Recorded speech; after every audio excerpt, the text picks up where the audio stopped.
Kiongozi. Mkuu. Ndugu yangu tumefika. Wewe unafanya basi hata mazoezi. Muda mfupi kidogo hivi ushaanza kukoloma. Ushafika? Tumefika bwana. Hapo wewe muangalia hapo umesoma shilingi ngapi? 4500. Umesoma 4500? 4500. Vile vitu vyangu viko nyuma. Ndugu yangu, hebu ungekuwa macho sasa. Sababu unapoanza kuuliza tena. Jamani, sasa tusikuulize kaka. Wewe mbona unafanya kazi una hasira hivi? Huduma gani kwa wateja inakuwa hivyo sasa? Koloma sana bwana, kijana anafanya mazoezi. Koloma sio mazoezi. Haya hapo hiyo. Nipe 500 hapo. Nipe 500.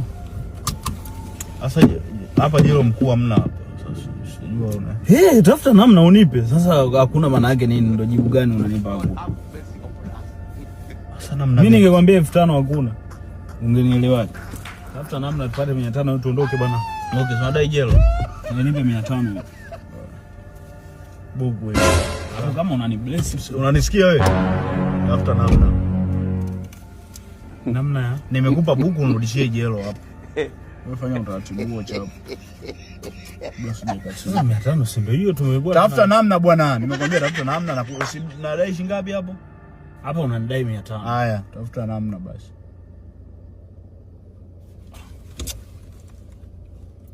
Basi fanya hivi. Kesho zishwe. Nipe 1500. Nipe 1500. Tafuta namna hapo. Tafuta namna tupate 1500. No, jamani natusumbua maana yako nadai buku jela. Nipe buku jela. Wai sasa. Tafuta namna hapo tupate hivyo. Vile vitu si umeviweka pale nyuma. Ndugu yangu unaona kama una mpango tena hapa tukeshe haya. Unadai 1500 si ndio? Unadai 1500. Naomba hapa 2500. 3500. Tafutia 3500. Tafuta namna. Basi fanya hivi, mimi ni aise utandai. Naomba utafute namna hapa, naomba 3500.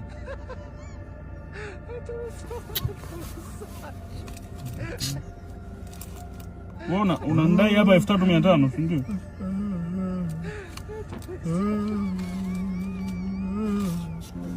Basi shika hii. I'm very stupid, I'm very foolish. Shika hii.